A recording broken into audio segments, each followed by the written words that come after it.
All right. So the last lecture that we had on Monday,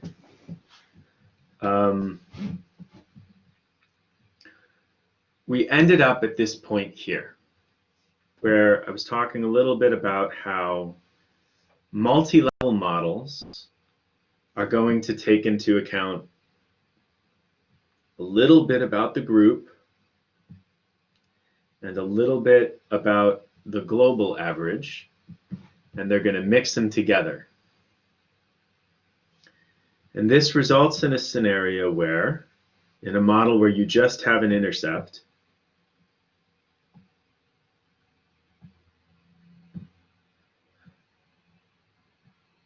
and let's say 3 groups, we'll call this pub 1, pub 2, and pub 3,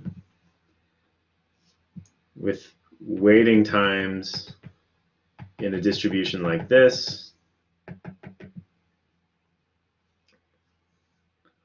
where the actual group average might be the line in red,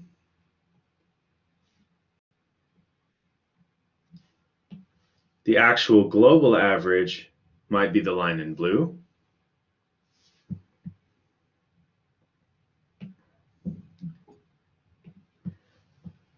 a multi-level model is going to give you something between those two that accounts for the group size within group variability and between group variability. So in this little diagram here, this is the multi-level. This is the fixed effect. And this blue is the sort of standard linear model. Okay? So we talked a little bit about that last time. Now, I just want to show you how that ends up working in practice.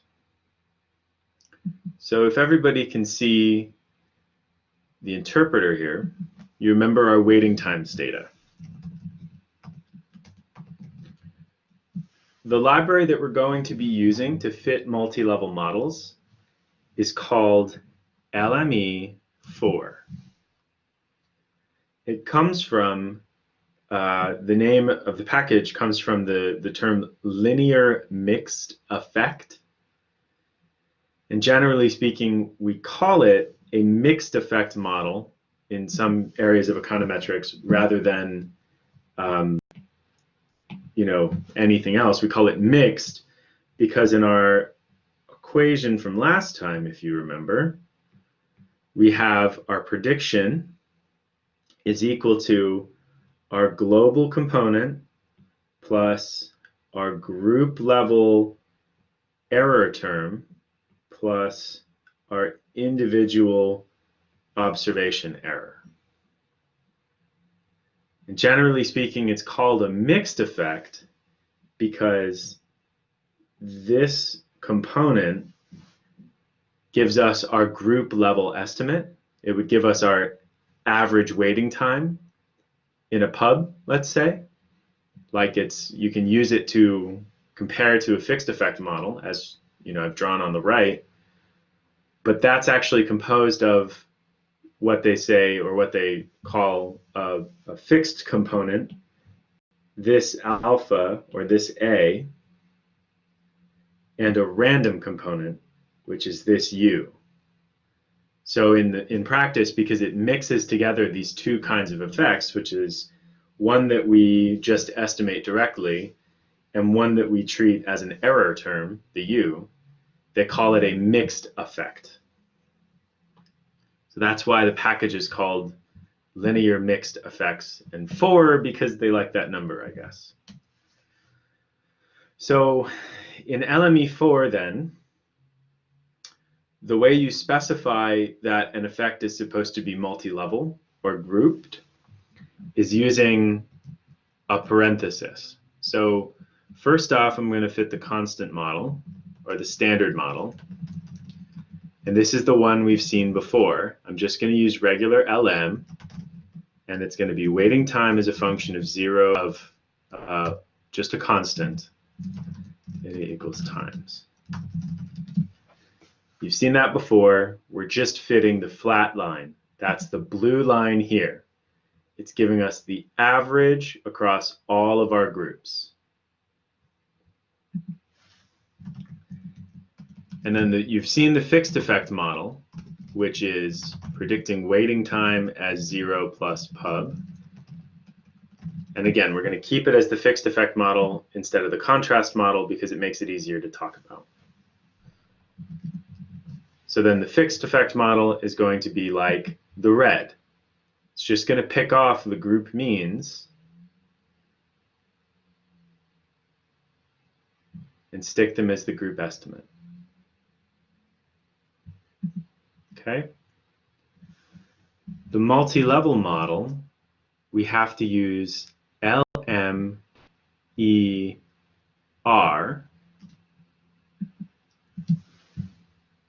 and that's pronounced, generally speaking, Elmer. So if you're talking about using it, you say, oh, you have to use Elmer rather than using LM. So we would use Elmer, and we would have waiting. We want to fit a global intercept, and we also want to fit a multi-level effect.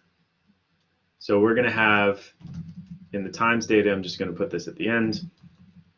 So the mixed effect model in R works by putting a parenthesis around what you want to group, and then an expression inside of there.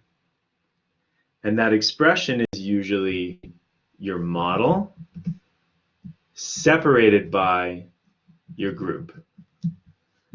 So in other areas of R, you've used that pipe, that vertical line, to describe a split. If you remember in FAFStats or back when you were using Mosaic, the vertical line indicates that you want to split what's on the left by what's on the right. In this case, we put our model here that we want to allow to vary by group. And since we're only talking about models with intercepts right now, I'm just going to put 1 there. But if we had another variable, I could say 1 plus, I don't know, busyness or something. So you put what you want to vary on the left side of that inner term, and you put the group variable on the right. So here it's pub. So what this will do is it will fit for all of the pubs, and then it will fit a unique effect that describes each of the pubs. And that will be the green model here. A is going to correspond to this one. U is going to correspond to this term here.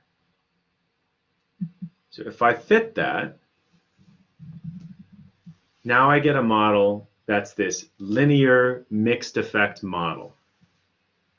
Okay?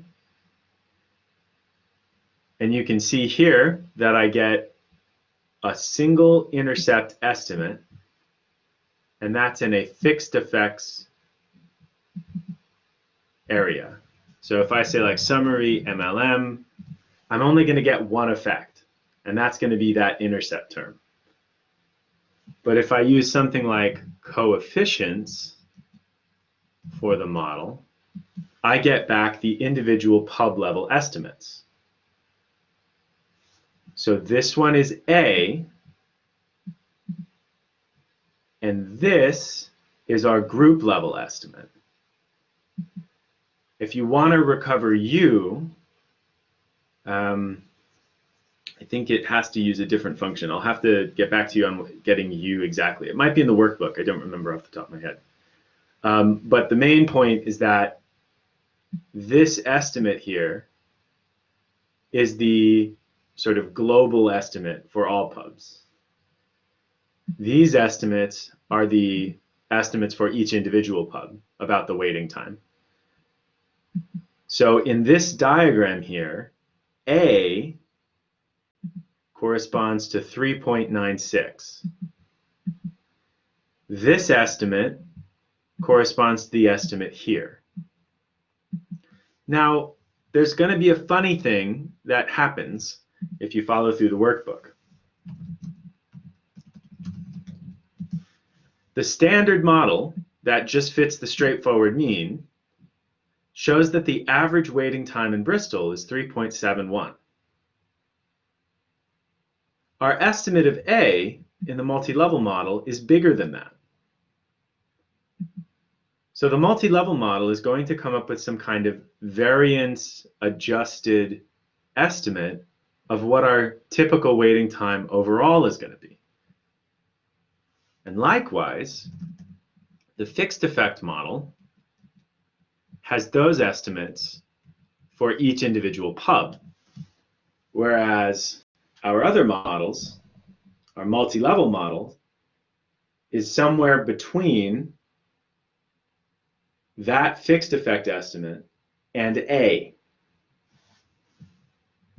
Does everybody see that? Oh, shoot. So I want coefficients, I want fixed effect,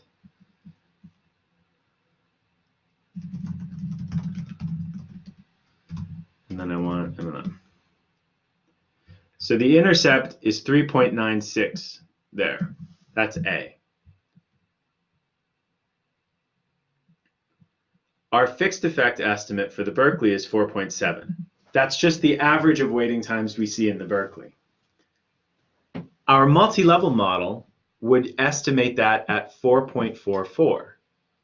It would shrink our guess about how long we have to wait in the Berkeley towards our global guess for any pub. Likewise, at the Gallimaufry, our estimate just by looking at the data at the Gallimaufry is 1 minute and like 1.4 minutes, which would be something like 1 minute and 10 seconds-ish, I guess. No, a little more than that, 20-something seconds. The estimate that we get from the multi-level model is nearly double that. It's 2.2. So what's happening here is what I'm talking about over here. The multi-level model is going to compromise between the global and the group when treated totally separate. And that compromise is contingent on how big the groups are and how variable the groups are and how sort of different they are.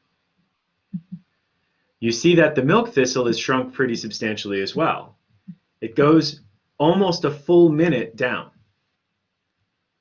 That's because it only has 4 observations. So if our expression that we talked about yesterday,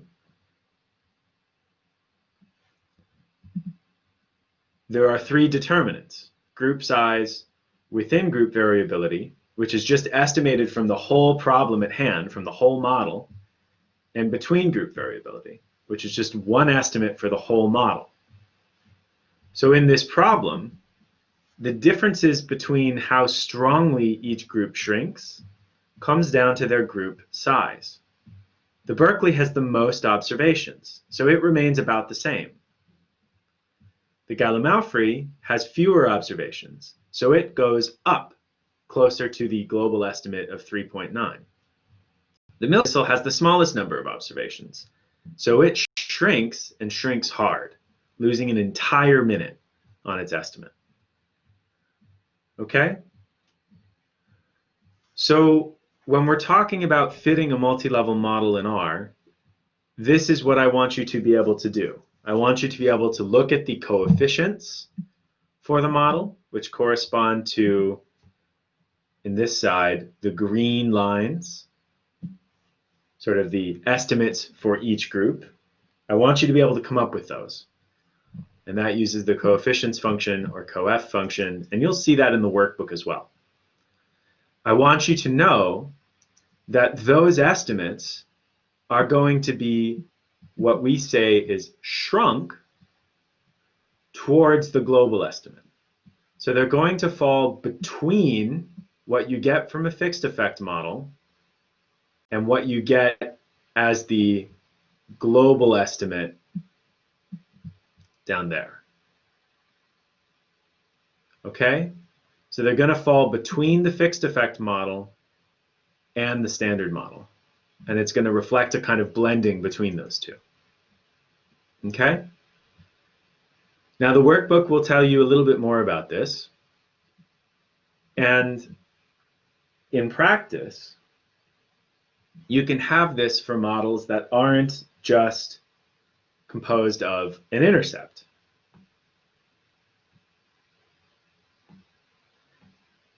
The figure in the Gelman, which is quite famous and derives from Bristol University professor's, a former professor's work.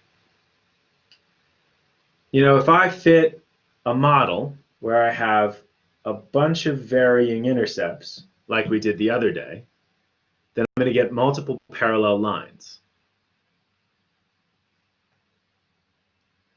In multi-level modeling, it's possible to do this as well for slopes. So you get something that looks like this. Sorry, I should probably use a different color for these. I'm going to use blue. So you get something like this. They all cross the y-axis at the same point. Well, they're supposed to anyway. So their intercepts are all the same. When you mix this together, you can get models where the intercept is different and the slope is different.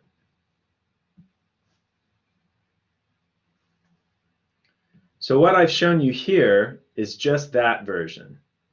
And we call that a varying intercept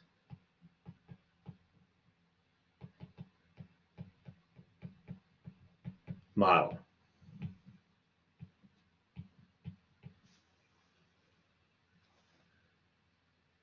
The one in the middle is a varying slope model. And Gelman will use these terms as well. You'll see that. This final one is usually called a varying intercept, varying slope model.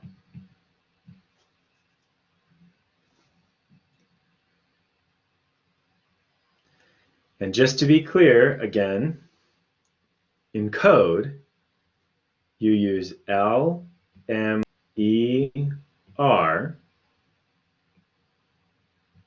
Your outcome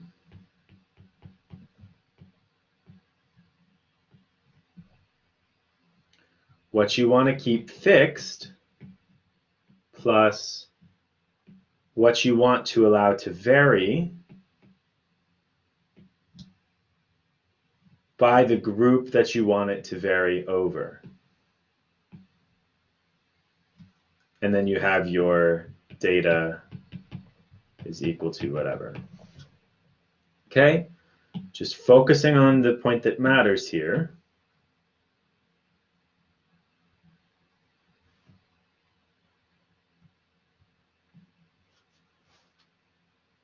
This is the bare bones of an LMER or Elmer model.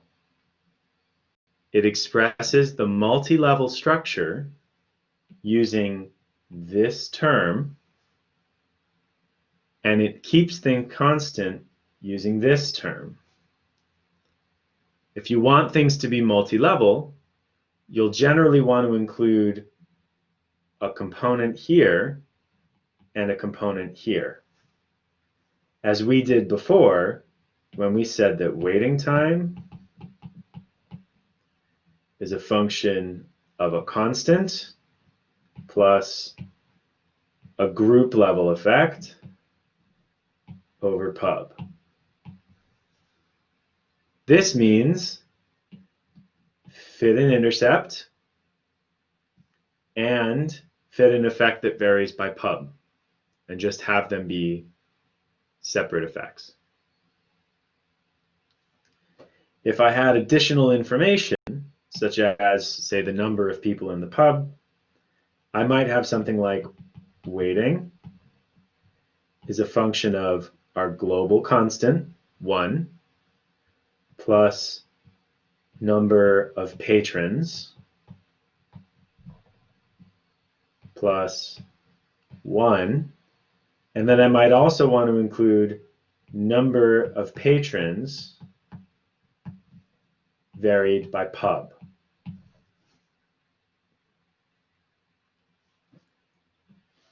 This model would be a varying slope, varying intercept model, because I've got one continuous predictor, one intercept, and then I've got that again in the grouping factor. However, if I just had waiting is a function of our intercept plus a continuous effect like number of patrons plus number of patrons split by pub, this, well, actually, I think I would need to put a 0 plus.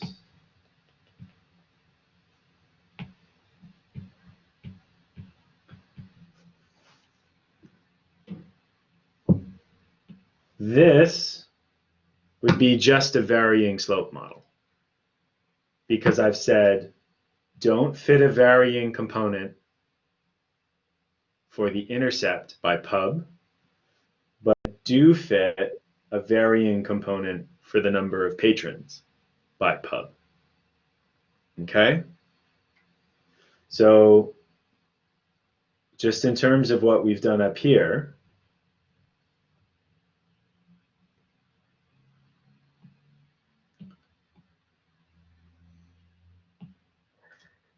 if your formula looks like 1 plus x plus 1 by group,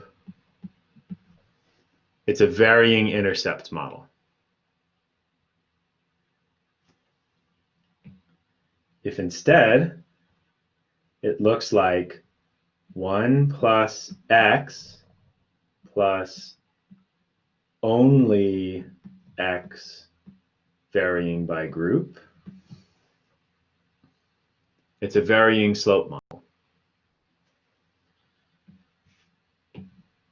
And if you have both, 1 plus x plus 1 plus x by group, you'll get a varying intercept, varying slope model. Okay? So that's the formula syntax for fitting these in R. And if you walk through the workbook and you do the reading, you'll see plenty of discussion about the theory behind this. The main realization is that the multi-level model is going to blend between the estimate you get when you just try it by itself, when you just do one model for every group, and the estimate that you get when you split the data up and treat groups separately. The multi-level model is going to blend between those and give you a good, consistent way to condition your expectations about a group, given that you've seen other groups. The classical approach, when we fit a fixed effect, doesn't blend any information between groups. The estimate for pub 1 never depends on an observation in Pub 3. In a multi-level model, it does, because it adjusts the between and within group variability. So a multi-level model is a way to link groups together and make sure your estimates borrow strength from one another. Okay? We implement that in code using these kinds of formulas. If you have an effect that varies by group, it's going to be on the left-hand side of that pipe in a parenthesis. So I think that this sheet is going to be very useful for you to remember the difference between the three kinds of models. Varying intercept model has just one varying by group. Varying slope model has 0 plus x in the group. So you're saying explicitly, don't change the intercept, just change the slope for x. And the varying intercept, varying slope model, which allows different effects to obtain for both our intercept and our slope, has to have both terms inside and outside of the grouping vector. Okay?